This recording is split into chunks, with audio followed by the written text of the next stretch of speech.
Elijah had always been careful. He knew how people could judge you before they even got to know you. At 16, he was quiet, polite, and respectful to everyone he met. Most days he walked home from school with his headphones in, listening to music that helped him forget about the stress of assignments and exams. That afternoon, the sun was warm and the streets were calm. Birds chirped softly in the trees lining the neighborhood, and kids played at the park just a few blocks away. Elijah had no reason to think anything unusual would happen. As he walked, he adjusted the straps of his backpack and glanced at his phone, scrolling through a few messages from friends. Everything seemed normal, peaceful even. Then, without warning, the screech of tires broke the quiet. A police cruiser came to a sudden stop on the side of the street, lights flashing, and 2 officers stepped out. Elijah froze, startled by the sudden appearance. His heart began to race. One of the officers approached quickly. "Hey, you there!" "Stop," the man shouted.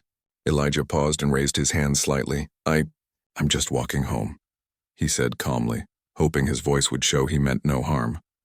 But the officer didn't seem to listen. His expression was tense, eyes darting around as if he expected trouble at any moment. "You match the description of someone involved in a theft nearby," the officer barked. Elijah's stomach dropped. He had done nothing wrong. He had never even been near that place.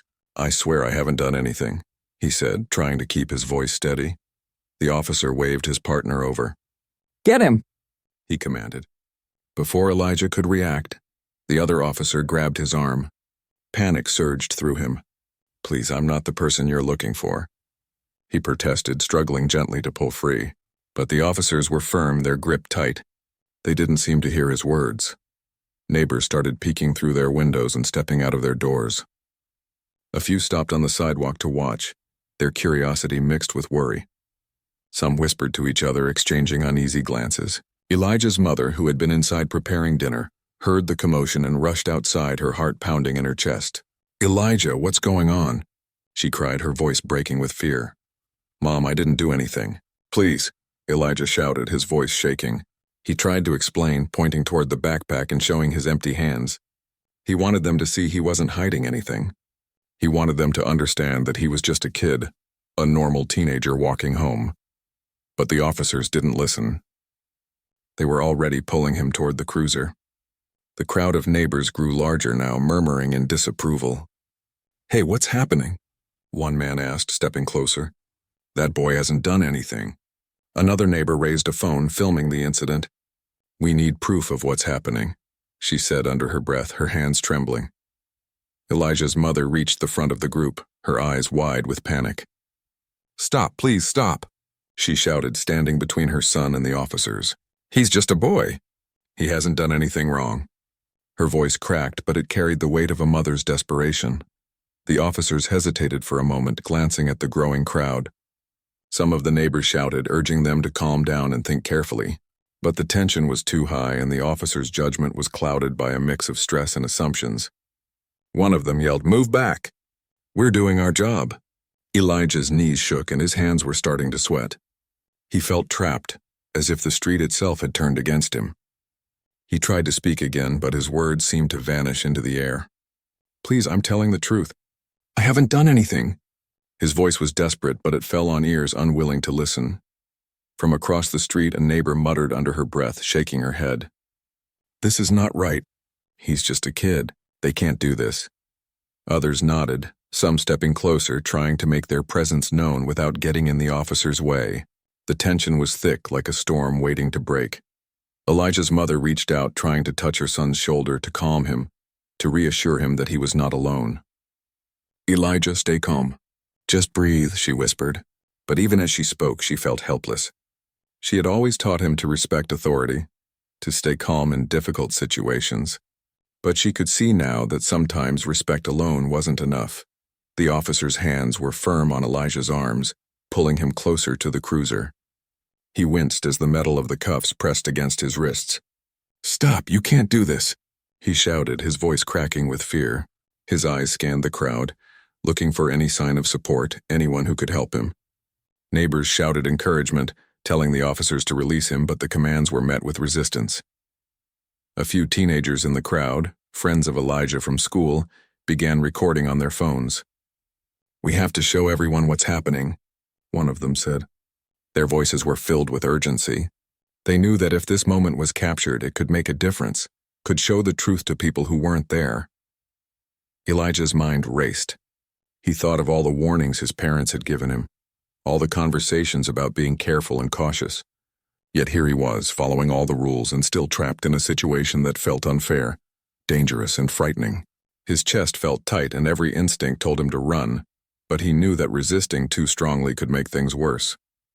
The officers exchanged glances, their faces hard but uncertain. The crowd continued to grow, neighbors' voices blending into a chorus of concern. Some held signs hastily written with messages like, "Stop! He's innocent!" and "Justice now." Others simply shouted, hoping their voices could pierce the tension. Elijah's mother stepped closer again, her hands trembling but her voice firm. "You don't understand. He is my son. He is just a boy. Let him go now." Her words were desperate, but there was a strength in her tone that could not be ignored. She made it clear that she would not back down. Despite the mounting witnesses and the emotional intensity of the moment, the officers maintained their grip. Elijah felt his heart sink. He had done nothing wrong. He had always followed the rules, tried to do the right thing, and yet here he was being treated as if he were guilty of a crime. It was unfair, terrifying, and deeply confusing. The street seemed to hold its breath as if everyone there sensed the danger of what might happen next. The air was thick with tension, the kind that makes your skin crawl and your stomach knot. Every second felt like a lifetime. Neighbors whispered to each other, trying to figure out how to help without making the situation worse. Elijah's mother placed a hand on his shoulder, squeezing it gently. "Stay calm, Elijah. Just stay calm. We will get through this," she said. Her words were soft but full of determination. She refused to let fear take over completely, even though her own heart was racing. Elijah took a deep breath, trying to steady himself. He knew that panicking would only make things harder. He looked at the crowd, feeling a glimmer of hope. People were watching. They cared. They were ready to stand with him if needed. That small thought, that spark of hope, was enough to keep him going. At least for now. As the officers continued their attempts to restrain him, the first signs of real concern began to show in their expressions. They were professionals, trained to handle situations. But now they were facing something they had not anticipated. A community unwilling to stay silent. A mother unwilling to watch her son suffer. And a boy who refused to be broken by fear. Elijah's voice rose once more, steadying despite the fear. "I'm not the person you're looking for. Please just listen." The crowd echoed his words, shouting, demanding that the officers hear the truth. Every word, every shout, every tear from his mother added to the pressure. The atmosphere crackled with urgency, and for the first time it seemed like something might change. Time felt suspended in that quiet suburban street. Cars slowed to watch, neighbors leaned out of windows, and even the birds seemed to pause in the trees above. Elijah's life, just moments before ordinary and calm, had become a storm of confusion, fear, and tension. But amidst the chaos, a small hope began to grow. Maybe, just maybe, someone would step in, someone would recognize the injustice, and the nightmare could end. And so, Elijah stood there, fists clenched, heart pounding, trying to remain calm as the world around him watched, waited, and silently hoped that he would walk away from this ordeal safely.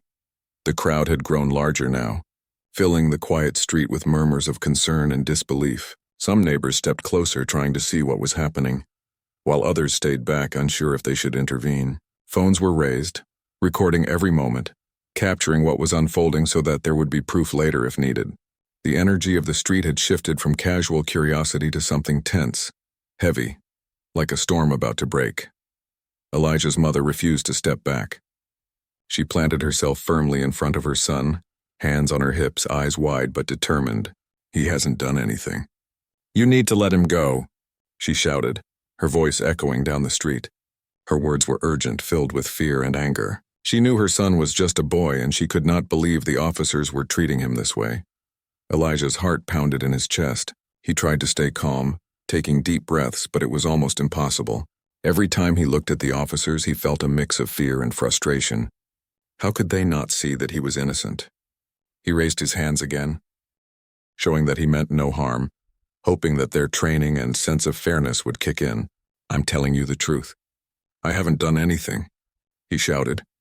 Some of the neighbors began speaking up too, their voices rising in support of Elijah. He's a kid. "Leave him alone," one woman yelled. "You're making a mistake," someone else shouted. They were ordinary people, mothers, fathers, and teenagers, but their courage began to make a difference.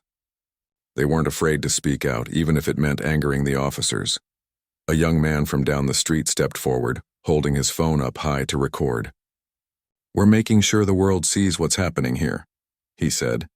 Others followed, some shaking their heads in disbelief, some calling out, trying to reason with the officers. The noise, the attention made the police hesitate slightly. They were no longer just dealing with one boy.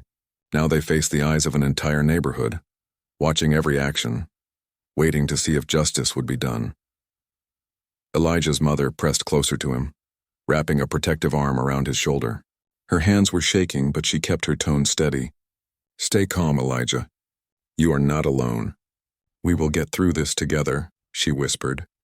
Her words were soft, almost a murmur, but full of love and determination. She knew that fear alone could not guide her son safely through this. He needed her strength even as she needed hers. Elijah tried to focus on her voice, letting it anchor him amidst the chaos. He could feel the eyes of the officers on him, sharp and suspicious, but he refused to let their actions control his emotions. Instead, he looked at the faces of his neighbors, seeing concern, support, and outrage mirrored there. They were all witnesses, and their presence gave him a small measure of hope. The officers, however, were still firm. They maintained their hold on Elijah's arms, trying to assert control. Step back. One of them barked at the crowd. Move away or you will be in trouble too. But the neighbors did not retreat. They stood their ground, speaking louder, their voices blending into a single chorus demanding fairness and respect. From the corner of his eye, Elijah saw a group of friends who had come after hearing the commotion. They waved frantically, shouting encouragement. "He's innocent. Let him go." Their support was small but powerful, a reminder that he was not alone. Even in the face of authority, there were people willing to stand up for what was right. Time seemed to stretch endlessly. Every second felt heavy with tension. Elijah's arms ached from the officer's grip and his knees shook. He wanted to run, to escape the fear pressing in from all sides, but he knew that running could only make things worse. He had to stay calm, to rely on words and reason, even though every instinct screamed for him to fight or flee. The officers exchanged looks, their expressions hard but uncertain. They were trained to handle situations like this, but now they faced something unexpected. The crowd's presence, the recordings, the mother's cries, and the teenagers' shouts all pressed down on them. It was no longer just a simple arrest. It had become a public event, one where every action could be scrutinized and judged. Elijah's mother took a deep breath, pushing past fear and anger. She stepped directly in front of the officers, hands raised, and spoke firmly. "You are making a mistake. He is a good boy. He has done nothing wrong. Please listen to me." Her voice rang out across the street, commanding attention. She refused to be ignored, and for a moment the officers seemed to pause, as if reconsidering. The murmurs in the crowd grew louder. "Listen to her," someone shouted. "He hasn't done anything." Another neighbor added, "This is not right. You can't treat him like this." The collective voices of the community began to push against the tension, creating a wave of accountability that the officers could not easily dismiss. Elijah tried to match his mother's determination with his own words. "Please, I'm telling the truth. I'm not the person you are looking for. I didn't do anything." His voice, though shaking, carried desperation and honesty. The officers glanced at each other, their expressions flickering with doubt. For the first time, they seemed to question if they were making a mistake. From the sidewalk, a young woman spoke up, her voice firm despite her fear. "We are recording everything. The world will see how you treat him." Her words added pressure, a reminder that actions had consequences beyond this street. Social media was unforgiving, and officers knew that any unfair treatment could be shared instantly. Elijah's heart raced, but he held on to his mother's words. He reminded himself to breathe, to stay steady. Every shout, every recording, every concerned face in the crowd was now a shield around him. He wasn't fighting alone. The community had stepped in, lending their voices and their courage to his cause. The officers shifted slightly, tension visible in their shoulders. They were caught between protocol and the rising voices demanding fairness. Elijah could feel the change, subtle but real. Their grip loosened just enough for him to feel the difference, a small sign that maybe, just maybe, this nightmare could end. Neighbors continued to step forward, calmly but firmly, urging the officers to de-escalate. Step back. Let him go, one shouted. You're hurting a boy who has done nothing. Others held their phones high, capturing every angle, every expression, every interaction. The power of documentation was now at work, making sure the truth would be seen. Elijah's mother pressed closer, brushing a strand of hair from his face. It's going to be okay. Stay calm. I'm right here, she whispered. Her voice was a steady anchor, a reminder that he was loved and protected. The warmth of her hand on his shoulder gave him strength to endure the fear pressing from all sides. The officers, now fully aware of the community's presence and the recording devices, hesitated more visibly. Their posture changed from aggressive to cautious. They still held Elijah, but they no longer looked entirely confident in their actions. The crowd's determination had shifted the balance, turning what could have been a private incident into a moment of accountability. Elijah felt a small spark of hope. The street, once filled with tension and fear, now carried the energy of support. Neighbors shouted encouragement, mothers spoke up, teenagers filmed, and friends waved. It was a reminder that even when fear seems overwhelming, courage and solidarity can make a difference. He glanced around, meeting the eyes of strangers who were now his allies in this moment. Their concern, their insistence on fairness gave him the strength to continue speaking. I'm telling the truth. I haven't done anything. Please listen. His voice, though shaky, carried honesty that could not be ignored.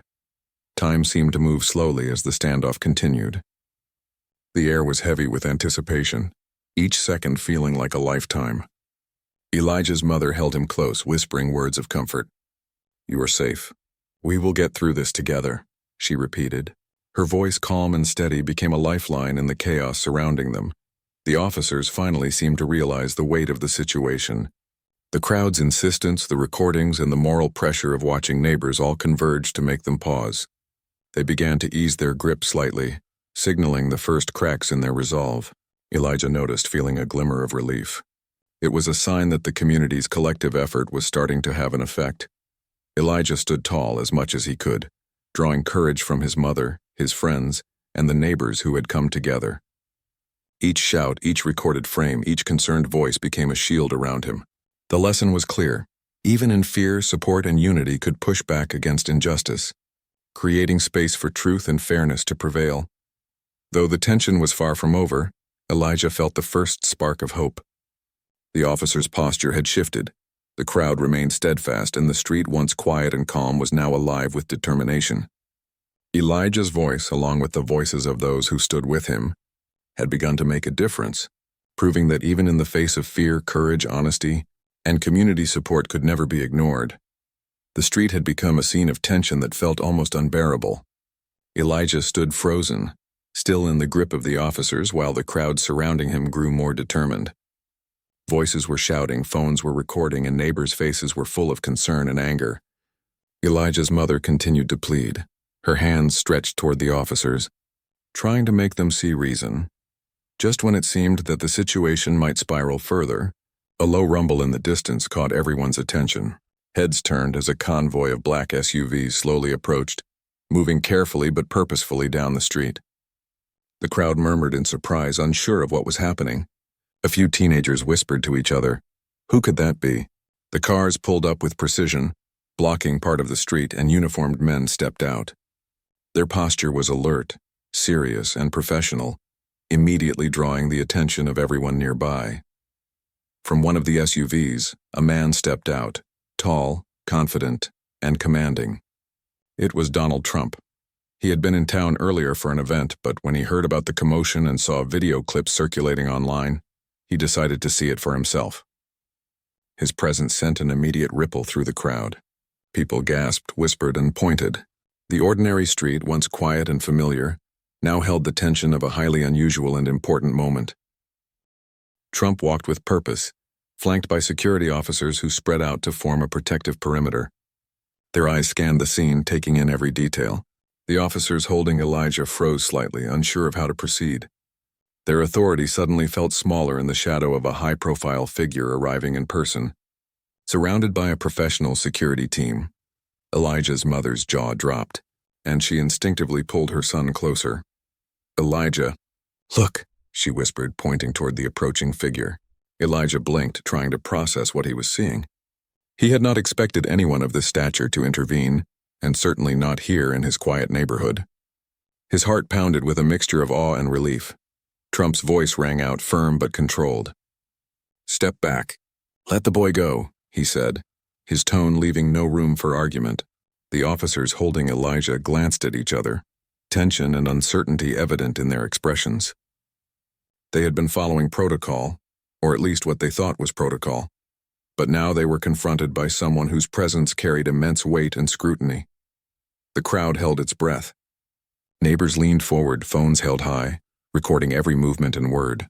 Children peeked from windows and teenagers whispered excitedly among themselves. It was as if the neighborhood had suddenly been thrust onto a stage where every action mattered, where every choice could be seen by the world. Trump's security team moved with precision, carefully positioning themselves to ensure the scene remained under control. Their presence alone was enough to change the dynamic. The officers who had been holding Elijah no longer felt fully in control. They were now under the watchful eyes of both the community and this high-profile intervention. Elijah's mother took a shaky breath, relief washing over her, but she did not let her guard down. She whispered to her son, "Stay calm. Everything is going to be okay. Just stay calm." Elijah nodded, trying to focus on her words, letting them ground him amidst the chaos. For the first time in what felt like hours, he felt a glimmer of hope. Trump approached slowly, stopping a few feet away from the boy and the officers. He did not rush or shout. His presence alone carried authority. "You need to release him immediately," he said calmly but firmly. "He has done nothing wrong, and this situation needs to be handled with care." The officers hesitated, unsure how to respond. They had never faced a situation like this, and they could feel the eyes of the public and cameras on every move they made. The crowd grew louder, shouting encouragement and support for Elijah. "See, he's innocent," someone yelled. "Let him go," another cried. The energy of the community pressed down on the scene, reinforcing Trump's intervention.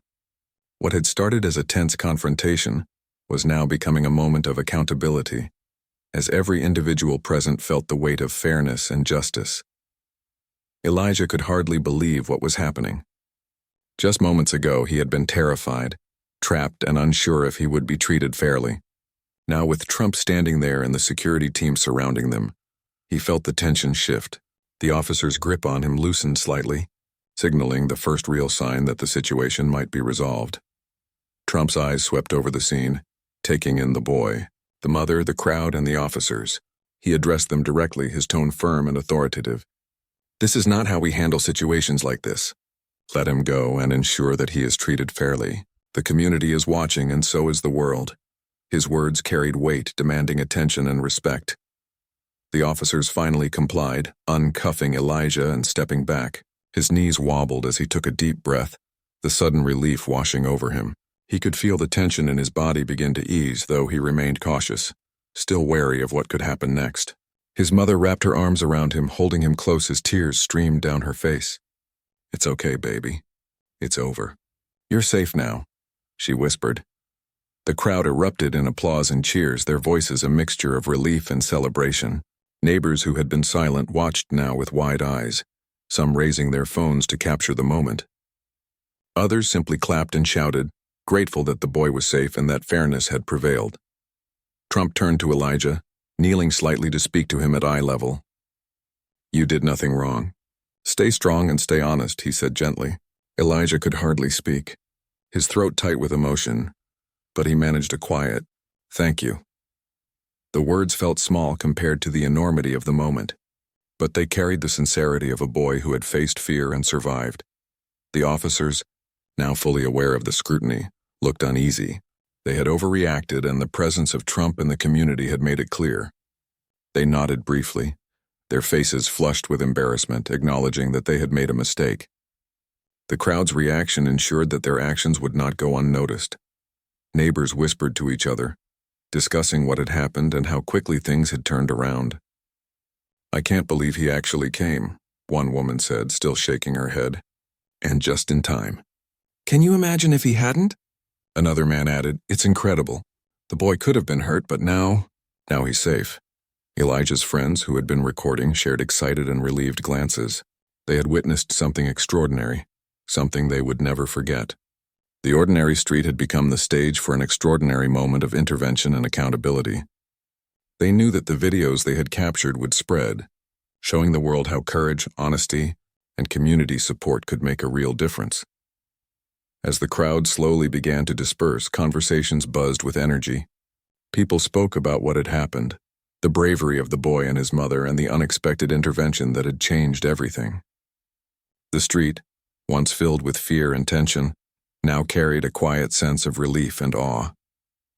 Elijah and his mother walked slowly toward their house, still holding hands tightly. His legs were shaky and his heart was still racing, but he felt a deep sense of gratitude. He had faced fear, seen the strength of his community, and experienced an intervention that none of them would ever forget. Trump's security team remained nearby, ensuring the scene remained safe. He gave a final nod to the boy and his mother before returning to the SUVs. The crowd waved, some calling out their thanks, others simply watching in awe. The presence of a powerful figure had shifted the course of events, reminding everyone that sometimes intervention and accountability could arrive in unexpected ways. Elijah looked back at the street, taking in the neighbors who had stood with him, the cameras capturing the moment, and the officers who had realized their mistake. He felt a mix of relief, pride, and determination. This experience had changed him. He had seen the strength of community, the power of standing up for what is right, and the impact that even one person's intervention could have. The moment would stay with him forever. He knew that fear could strike at any time, but so could courage, support, and justice. And for the first time in what felt like a lifetime, he truly believed that even in the most difficult moments, there was hope. The tension in the street began to ease slowly, though the memory of what had just happened lingered in everyone's minds. Elijah's hands were finally free from the officer's grip, and he could feel his heart gradually slowing. He took a deep, shaky breath, trying to process the whirlwind of fear and relief that had just swept through him. For hours it had felt like he was trapped in a nightmare, but now with the support of his mother, the neighbors, and the surprising intervention, the nightmare was finally lifting. The officers stood a few feet away, their faces pale and uneasy. They had just realized, perhaps for the first time, how wrong their actions had been. The presence of Donald Trump and his security team had forced them to stop and think, to recognize that what they had done was not only unnecessary, but unfair. One of the officers ran a hand down his face, clearly shaken. The adrenaline of the confrontation was beginning to fade, leaving behind a heavy weight of regret and embarrassment. Elijah's mother held her son tightly, tears still running down her face. She whispered words of comfort, trying to calm him while also calming herself. "It's over, baby. You're safe. You're okay," she said softly, her voice trembling but strong. Elijah nodded, though his body still shook. He clung to her words like a lifeline, grateful that she had been there every step of the way. The crowd, still gathered in small groups, began to murmur about what had just happened. Some neighbors offered supportive words to Elijah and his mother, praising their courage. "You were so brave," one woman said gently. "He didn't deserve any of that," another added. The collective support of the community gave Elijah a sense of validation, reinforcing the fact that he had been right to remain calm and honest in the face of fear.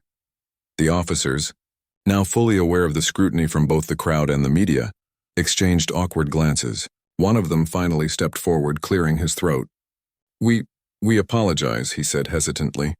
"We overreacted. We shouldn't have treated you this way." The words were awkward, almost forced, but the acknowledgement was important. Elijah listened quietly, still shaken, but he could sense that the officers were beginning to understand the gravity of their mistake. Elijah's mother nodded slowly, still holding her son. "Thank you for saying that," she replied, her voice steady. "But words aren't enough. Actions matter. You need to make sure this doesn't happen to anyone else." Her words were calm but firm, and they carried the weight of a mother's authority. The officers listened, their expressions serious, realizing that this was a moment that could not be brushed aside. As the situation began to settle, Donald Trump spoke again, addressing both the officers and the crowd. This is a reminder that everyone must be treated fairly, no matter who they are. Mistakes happen, but accountability is what makes us better. The boy has done nothing wrong, and we must ensure that fairness and justice guide our actions from now on. His words carried weight, not just because of who he was, but because they reminded everyone present that responsibility mattered. Even in tense situations, Elijah took a deep breath, trying to steady himself. He looked at the officers, noticing the shift in their demeanor. They were no longer aggressive. Instead, they seemed reflective, aware that their actions had consequences beyond what they had imagined. He realized that fear and misunderstanding could be overcome by honesty, courage, and the presence of people willing to intervene on his behalf. The neighbors, still gathered, began to discuss what had happened and what it meant for their community. "We need to stay aware," one woman said. "We have to make sure no one else has to go through this." Others nodded in agreement, sharing stories of past incidents and talking about how important it was to watch out for one another. Elijah listened quietly, absorbing the sense of solidarity and understanding that had emerged from the chaos. Elijah's friends, who had been recording everything, approached him cautiously. "You were amazing," one said softly. "You stayed calm when everyone else would have panicked." "I don't know what I would have done." Elijah managed a small smile, still shaken but beginning to feel the relief of having survived the ordeal. He realized that courage wasn't the absence of fear, but the ability to act despite it. The officers, now standing slightly apart, began to discuss among themselves in low tones. They were clearly grappling with their own feelings of guilt and shame. One of them muttered, "We really messed up. I didn't see how badly we overreacted until now." Another nodded silently, staring at the ground. It was clear that they understood the seriousness of their actions and the impact it had on a young boy and the entire community. Elijah's mother held his hand as they slowly began to walk toward their house. "We need to stay strong," she said quietly. "You were brave today, and you need to remember that." Elijah nodded, taking in every word. The fear that had gripped him only moments ago was slowly being replaced by a sense of strength and resilience. He knew he had faced something terrifying, and yet he had survived, not just because of himself, but because of the people who had stood with him. As they reached their front porch, Elijah's mother paused and looked back at the street. The crowd had begun to disperse, but the energy of what had happened lingered. People were still talking, sharing what they had seen and making sure that the story would not be forgotten. Elijah realized that this moment was bigger than just him. It was about fairness, accountability, and the power of community. Inside their home, Elijah sat down, finally allowing himself to relax a little. He could still feel the adrenaline fading from his body, leaving behind a mixture of exhaustion and relief. His mother sat beside him, holding him close. "You are safe now," she repeated softly. "Nothing can hurt you when we face things together." Her words were simple, but they carried a lifetime of love and protection. Outside, the officers remained on the street, speaking with other authorities and ensuring that everything was in order.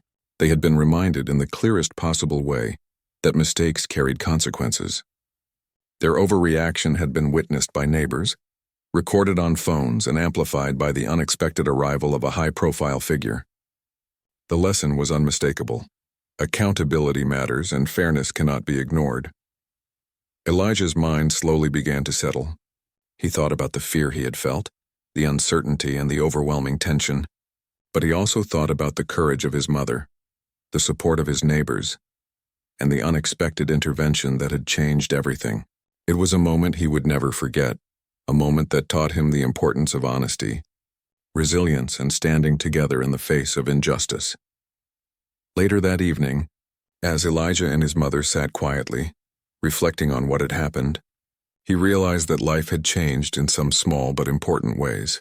He had seen the impact of fear, the importance of support, and the power of intervention. He understood more clearly than ever that being brave didn't mean you weren't afraid.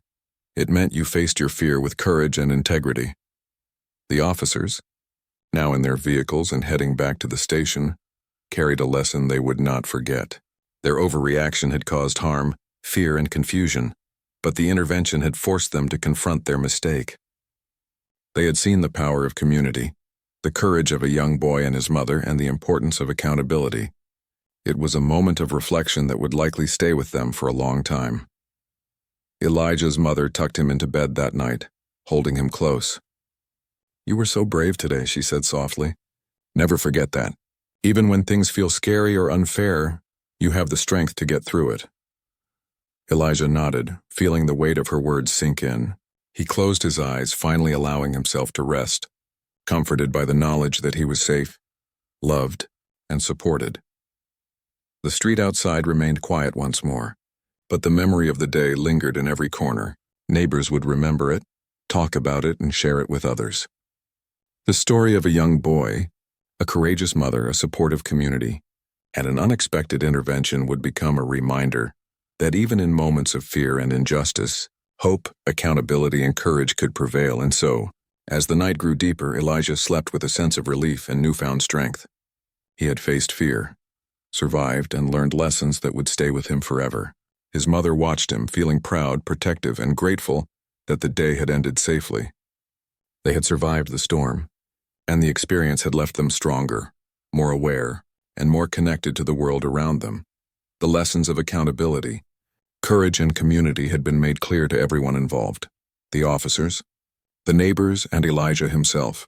The events of the day would ripple outward, leaving a mark not just on a single street, but on the hearts and minds of all who witnessed it. It was a story of fear, resilience, and the enduring power of human connection, one that would not be forgotten anytime soon. The morning after the incident, Elijah woke up to sunlight streaming through his window. The memory of the previous day was still fresh in his mind. The fear, the struggle, the shouts, the crowd, and the unexpected intervention by Donald Trump. It all felt like a dream, yet it was painfully real. He sat up slowly, rubbing his eyes, trying to calm the lingering tension in his chest. Despite the relief he felt, there was still a quiet worry inside him. He knew that life outside their home could sometimes be unpredictable, and he wanted to prepare himself for anything. His mother entered the room, carrying a cup of warm tea. She smiled softly, her eyes full of reassurance. "Good morning, baby," she said gently. "You slept well?" Elijah nodded, though he still felt a little shaken. "I guess so," he admitted, his voice quiet. She placed the cup on his nightstand and sat beside him. "Yesterday was scary, but you were so brave. I want you to remember that. No one can take away your courage." Elijah took a sip of the tea, feeling its warmth spread through him. He thought about everything that had happened: the officer's harsh words, the panic that had gripped him, the way the community had stepped in, and finally, the intervention that had shifted everything. He realized that while fear could strike unexpectedly, the kindness, courage, and support of others could create hope, even in the darkest moments. News about the incident had spread quickly. Videos recorded by neighbors and friends were circulating on social media, showing the tense standoff and the eventual release of Elijah. Local news stations picked up the story, highlighting the bravery of the boy, the courage of his mother, and the unexpected intervention that had changed everything. Comments poured in, both supportive and critical, reflecting the complexity of the situation. Elijah sat with his mother and watched some of the coverage, feeling a mix of pride, relief, and disbelief. Throughout the day, neighbors continued to reach out. People who had witnessed the incident stopped by to check on Elijah and his mother. Some brought small gifts like flowers or snacks as a gesture of support. Others simply came to talk, sharing their concern and admiration for how he had handled the situation. It was a reminder that even in moments of fear and danger, community could provide strength and comfort. Elijah felt a deep sense of gratitude for the people around him, realizing that the bonds of community were more powerful than he had ever imagined. Meanwhile, the police department began an internal review of the incident. The officers involved faced serious questions about their actions. They had overreacted, and the intervention had brought national attention to their mistake. Reports were filed, and supervisors met to ensure that steps were taken to prevent similar incidents in the future. There was a sense that accountability,